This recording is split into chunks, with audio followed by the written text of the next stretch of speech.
So first things first, we're going to scan before going to the site so we can, tron.com.ng.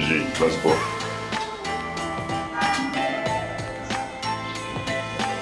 Scanning.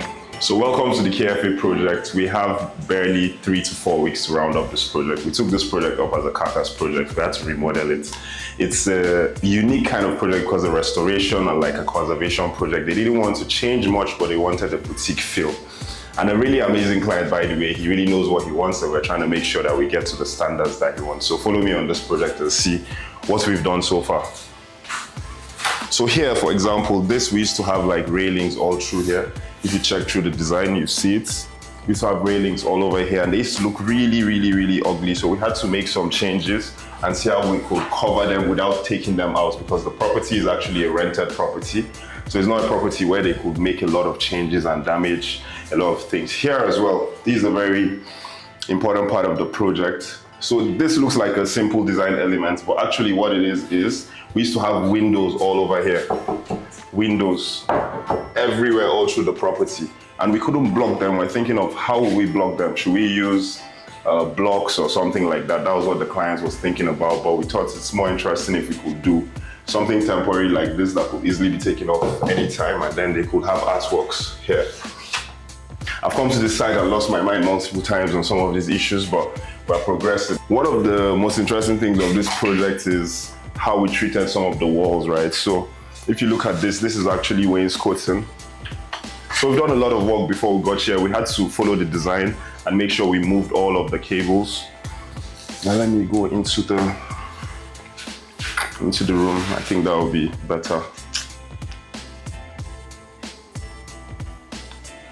This is the 2-bedroom, right? Yep, perfect. Okay. So we're going to have a huge art piece here. So this is the wall, this is the room we're looking at the moment. So we have some light points on either side. These are these light points that we have on that side, the red and black. So we have this light that we have at the edge here, which is this one. Just to illuminate the whole place. And then this is a different type of wainscoting profile that we use. It's not the typical very hard concrete one. These ones come as ready-made profiles, and then you fix them and then you paint over them. Unfortunately, we had to do some changes at that point, which is what we're working on at the moment. But once we're done, we're going to spray all of this to be the same color as well. We're still working on the furniture, reupholstering the furniture and doing a little work. We had to introduce these doors because in the previous project, they had some doors here, but they were fully like blacked out, just full metal doors. And like for a space like this that has a balcony, we thought it would be good to bring in that natural light. And that's why we're thinking of using the French doors here. And with the white, it kind of works. It brings in the light into the space. So I'll take you around the property. You see some of the work. There's some of the work we're even doing that's behind the scenes that you can't see. For example, a lot of these cables, a lot of these sockets, they weren't aligned. A lot of them. We had to take a lot of time to work on realigning them because people who built the building didn't build them really, really well. So look at this floor, right? You can see it looks like a wooden floor, but I'm here to tell you it's not. So this is actually SPC, you can see from the back. So it's not vinyl, it's more expensive and better grade than vinyl.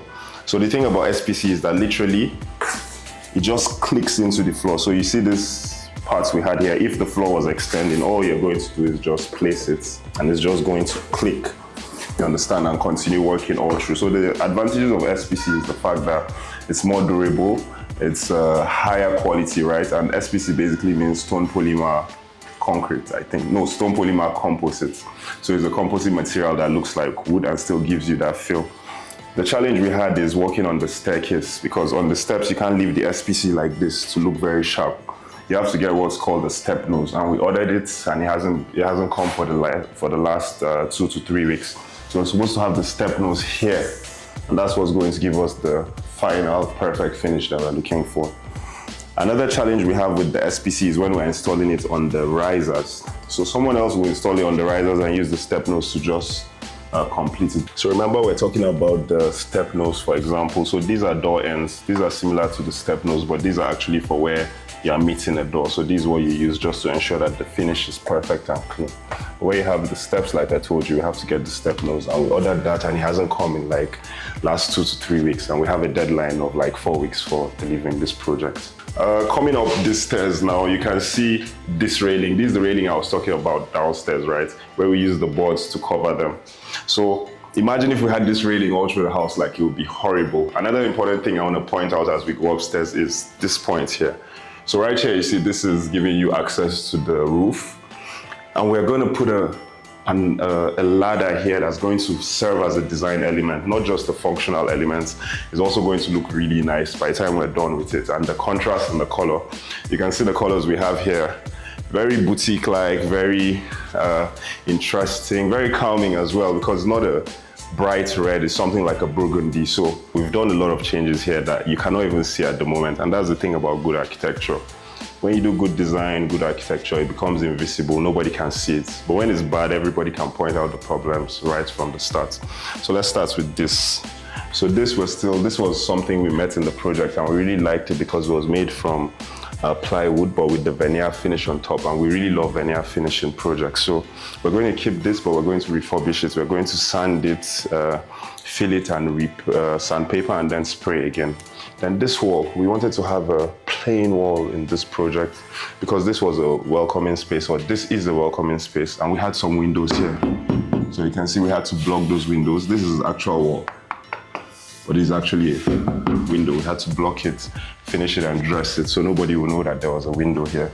And the problem with those windows is that the windows are all opening into rooms, so there was no point. The windows were pointless. And then the sofas we have here, this is kind of like an L-shaped sectional sofa.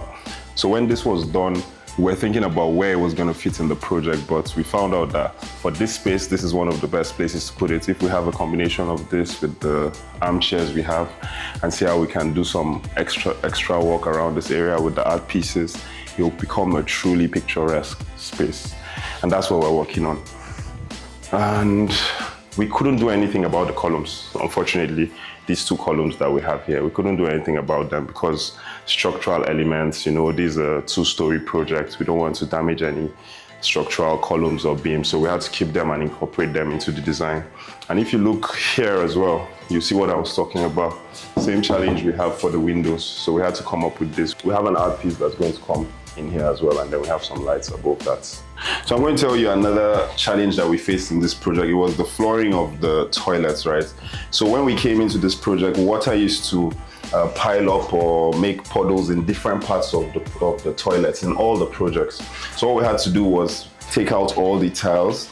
We left the drainage here, but we're going to change this, and then we're going to change the whole slope of the toilet, every single toilet in this project, and it's going to slope down towards the drainage, so we don't have water staying in different parts of the site. And that's a very important thing when doing toilets and tile work. A lot of people will tell you, just tile, just do what you want to do, just tile. But you can't tile without first properly understanding the slope and then doing your DPM, that's your damp proofing. So you make sure that there's no water damage going to the floors below. And that's very important when you're building on upper floors. This is one interesting thing. Every single room in this project is different. From the color to the orientation to the layout to the furniture setup, even the furniture selections for every single room is totally different. That requires an immense amount of detail when working on a project like this. There's no room for mistakes. There's no room for had I known. There's no room for, you know, I wish I had known, or let's change this now. No, we have to make sure we plan everything from the beginning of the project, from the design, before we come into execution. So this is what happens with scheduling running a project, right? So you're running a project with a client and you explain to the client, you prepare a schedule of everything that needs to be done. And in the middle of the project, the client points this out as an issue that he wants you to solve. It changes the scope. It causes scope creep because we already had a plan. If you look at around the project, we've already completed painting. We've already finished things that shouldn't be going on right now. So imagine we're rounding up painting and then we have to come and start breaking the tiles right now to make all of these changes, to change the slope. That's why we tell clients, anytime we're working with clients, discuss with us early.